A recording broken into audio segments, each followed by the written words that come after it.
ಮಾತೃಕಾನ್ಯಾಸದಲ್ಲಿ ಏಕಾತ್ಮ, ಐರ, ಓಜಭೃತ್, ಪೌರಸ ಇತ್ಯಾದಿ ಶಬ್ದಗಳನ್ನ ಈಗ ನೋಡೋಣ. ಏನ್ ಏಕಾತ್ಮನೇ ನಮಃ, ಮತ್ತೆ ಐಂ ಐರಾಯ ನಮಃ ಅಂತ ಹೇಳಿ ಮೇಲ್ತುಟಿ ಮತ್ತು ಕೆಳತುಟಿಗಳನ್ನ ಮುಟ್ಟಿ ಅಲ್ಲಿ ಭಗವಂತನ ರೂಪಗಳನ್ನ ಚಿಂತಿಸಬೇಕು. ಏಕಾತ್ಮ ಅಂದ್ರೆ ಏಕಃ ಪ್ರಧಾನ ಆತ್ಮ ಸ್ವಾಮಿ, ಎಲ್ಲರಿಗೂ ಕೂಡ ಪ್ರಧಾನನಾದಂತಹ ಸ್ವಾಮಿ ಇವನೇ ಆಗಿದ್ದಾನೆ ಅಂತ ಅದರ ಅರ್ಥ. ಏಕ ಅನ್ನೋ ಶಬ್ದವೂ ಭಗವಂತರನ್ನೇ ಹೇಳ್ತದೆ. ಏ ಅನ್ನೋ ಶಬ್ದ, ಏಕ ಅನ್ನೋ ಶಬ್ದ, ಏಕಾತ್ಮ ಅನ್ನೋ ಶಬ್ದ ಇವೆಲ್ಲವೂ ಕೂಡ ಭಗವಂತನನ್ನೇ ಪ್ರತಿಪಾದನೆ ಮಾಡ್ತವೆ ಅಂತ ನಾವು ತಿಳ್ಕೊಳ್ಬೇಕು. ಏಕಃ ಪ್ರಧಾನ ಆತ್ಮ ಸ್ವಾಮಿ, ಏಕಶ್ಚಾಸೋ ಆತ್ಮ ಚ ಏಕಾತ್ಮ ಅಂತ ಹೀಗಾದ್ರ ಅರ್ಥ.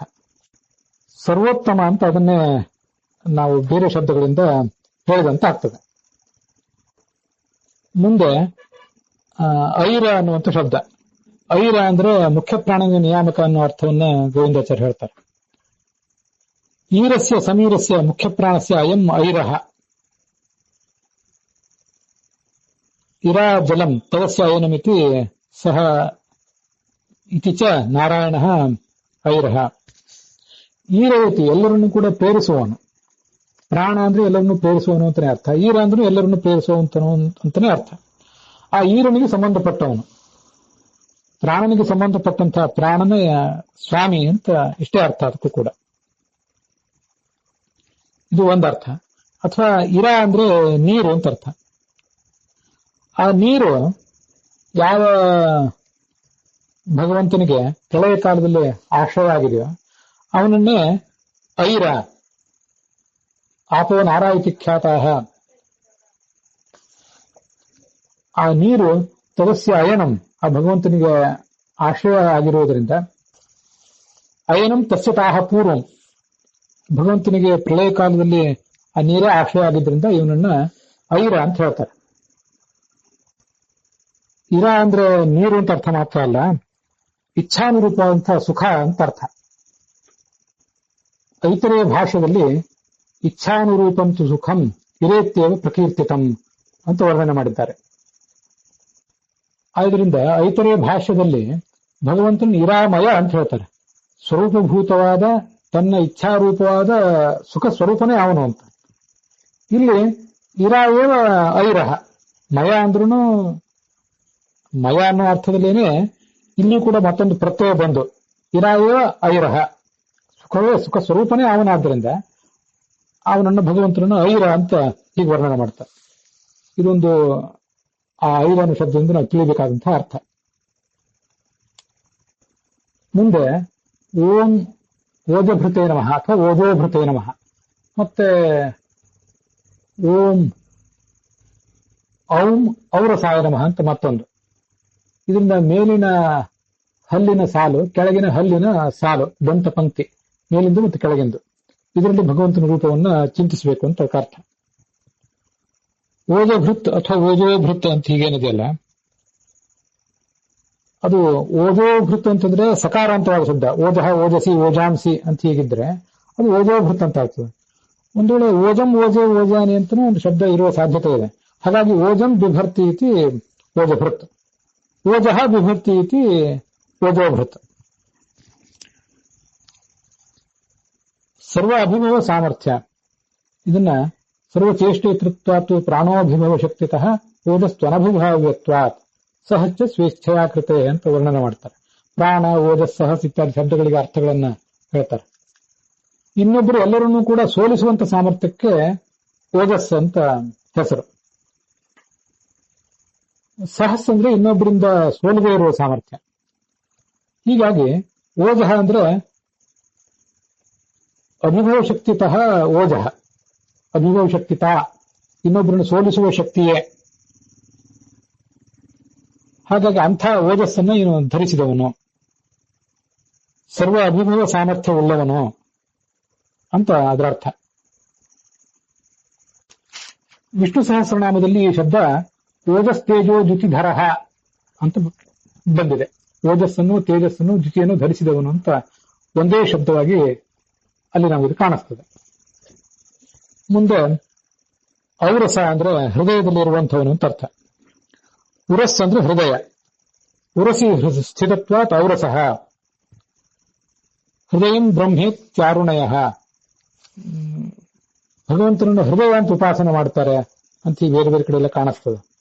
ಆದ್ರಿಂದ ಆ ಭಗವಂತನೇ ಔರಸ, ಉರಸಿ ಸ್ಥಿತತ್ವಾತ್. ಮುಂದೆ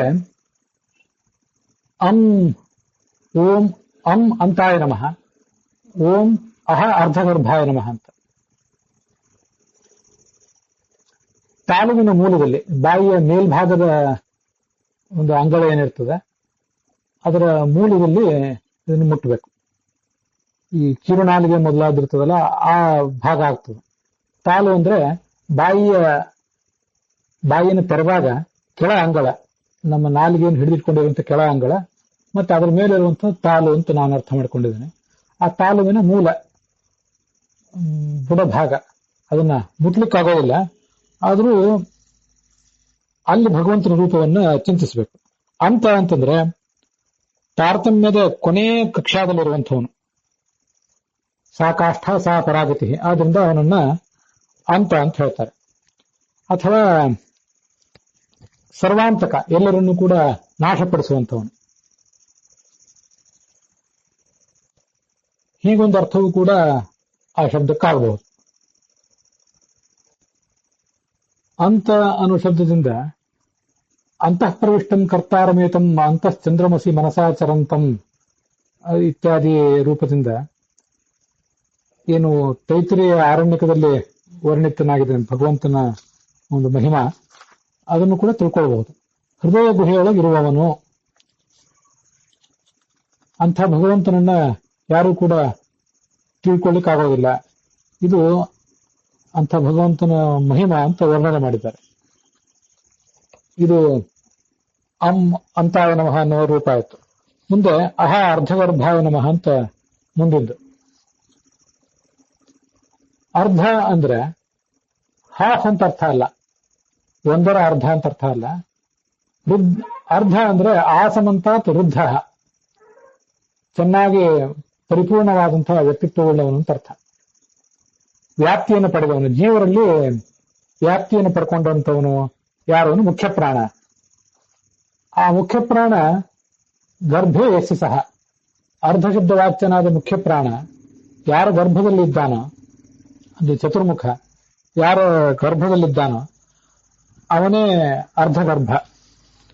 ಹೀಗೆ ಅರ್ಧಗರ್ಭ ಅನ್ನೋ ಶಬ್ದದಿಂದ ಮುಖ್ಯ ಪ್ರಾಣ ಅಥವಾ ಚತುರ್ಮುಖನನ್ನ ತನ್ನ ಗರ್ಭದಲ್ಲಿ ಹೊತ್ತ ಪರಮಾತ್ಮ ಅನ್ನೋ ಅರ್ಥವನ್ನು ನಾವು ಚಿಂತಿಸಬಹುದು. ಮುಂದೆ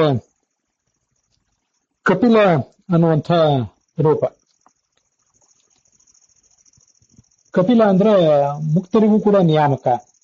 ಕಂ ಸುಖಮೇವ ಪಿಬಂತಿ ಇತಿ ಕಪಯ ಮುಕ್ತಾಹ. ಕಪಿಗಳು ಅಂದ್ರೆ ಕೇವಲ ಸುಖವನ್ನು ಮಾತ್ರ ಆಸ್ವಾದನೆ ಮಾಡುವಂಥ ಮುಕ್ತರಾದಂತಹ ದೇವತೆಗಳು, ಮುಕ್ತರಾದಂತಹ ಜೀವರು ಅಂತ ಅರ್ಥ.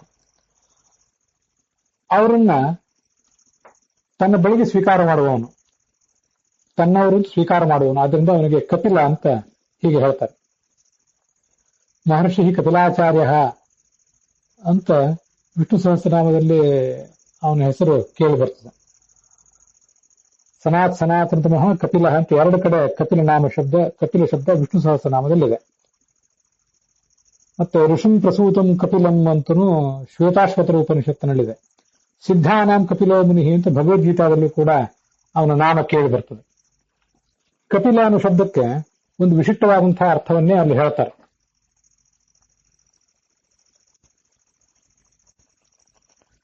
ಋಷಿಂ ಕಪಿ ಪ್ರಸೂತಂ ಕಪಿಲಂ ಯಸ್ತಮಗ್ರೆ ಜ್ಞಾನೇರ್ಬಿಭರ್ತಿ ಜಾಯಮಾನಂ ಚ ಪಶ್ಯೇತ್ ಸುಖಾದನಂತಾತ್ ತಾರಣಾತ್ ಲೀಯನಾಚ್ಚ ಅಥವಾ ಲಾಯನಾಚ್ಚ ಅಂತ ಪಾಠಾಂತರ. ಎಂ ವೈ ದೇವಂ ಕಪಿಲಮುದಾಹರಂತಿ. ಇದು ಗೀತಾ 10ನೇ ಅಧ್ಯಾಯ ಅಲ್ಲಿ 26ನೇ ಶ್ಲೋಕದಲ್ಲಿ ಭಾಷ್ಯದಲ್ಲಿ ಉದ್ಧೃತವಾದಂತಹ ಒಂದು ಶ್ಲೋಕ. ಸುಖರೂಪ ಪಾಲ್ಯತೆ ಲೀಯತೆ ಚ ಜಗತ್ತನೇನೈತಿ ಕಪಿಲಃ. ಭಗವಂತ ಸ್ವಯಂ ಸುಖರೂಪ, ಅವನನ್ನ ಪ್ರಾಣೋ ಬ್ರಹ್ಮ ಖಂ ಬ್ರಹ್ಮ ಅಂತ ಉಪನಿಷತ್ತು, ಛಾಂದೋಗ್ಯ ಉಪನಿಷತ್ತು ವರ್ಣನೆ ಮಾಡಿದೆ. ಮತ್ತೆ ಪಿ ಅಂದ್ರೆ ಜಗತ್ತನ್ನು ಪಾಲಿಸುವವನು ಅಂತ ಅರ್ಥ. ಮತ್ತೆ ಲ ಅಂದ್ರೆ ಜಗತ್ತನ್ನ ಲಯದ ಕಡೆ ತಗೊಂಡು ಹೋಗುವವನು ಅಂತ ಅರ್ಥ. ಪರಮಾತ್ಮನನ್ನ ಋಷಿ ಅಂತನೂ ಕಪಿಲ ಅಂತನೂ ಹೇಳಬೇಕು. ಪ್ರಾಚೀನ ಕಾಲದಲ್ಲಿ ಹುಟ್ಟಿದಂಥ, ಈಗ ಇರುವ ಮುಂದೆ ಎಲ್ಲವನ್ನೂ ತಿಳಿಯುವ ಶಕ್ತಿ ಇದ್ದವನು ಈ ಋಷಿ. ಅನಂತ ಸುಖಾತ್ಮಕ, ಜಗತ್ಪಾಲಕ, ಜಗತ್ತಿನ ಲಯಕ್ಕೂ ಕಾರಣ. ಇದು ಬಾಭ್ರವಿ ಶಾಖಾದಲ್ಲಿ ಬಂದಿರುವಂತಹ ಒಂದು ನಾಮ ನಿರ್ವಚನ. ಗೀತಾ ತಾತ್ಪರ್ಯದಲ್ಲಿ ಅದೇ ಶಬ್ದಕ್ಕೆ ಸುಖಂ ಪಿಬನ್ ಲೀಲೆಯೇವ, ಅನಾಯಾಸವಾಗಿ ಲೀಲೆಯಿಂದ ಕ್ರೀಡೆಯಿಂದ ಸುಖ ಅನುಭವಿಸನಾದ್ದರಿಂದ ಅವನನ್ನ ಕಪಿಲ ಅಂತ ಶಬ್ದದಿಂದ ಹೇಳ್ತಾರೆ. ಇದಿಷ್ಟು ಕೂಡ ಕಪಿಲ ಎಂಬ ಶಬ್ದದ ನಿರ್ವಚನ. ಕಪಿಲಾಯ ನಮಃ ಮತ್ತೆ ಓಂ ಖಂ ಖಪತೆಯ ನಮಃ, ಇದು ಈ ಎರಡು ಮಂತ್ರಗಳಿಂದ ಬಲಗೈಯ ಭುಜದ ಜಾಯಿಂಟ್ ಸಂಧಿ, ಹಾಗೆ ಖಪತೆಯ ನಮಃ ಅನ್ನೋ ಮಂತ್ರದಿಂದ ಬಲಗೈಯ ಮೊಣ ಗಂಟು ಅಲ್ಲಿನ ಸಂಧಿಯನ್ನ ಮುಟ್ಟಬೇಕು. ಖಪತಿ ಅಂತಂದ್ರೆ ಖಮ್ ಅಂದ್ರೆ ಇಂದ್ರಿಯಗಳು, ಆ ಇಂದ್ರಿಯಗಳ ಸ್ವಾಮಿ ಅಂತ ಅದರ ಅರ್ಥ.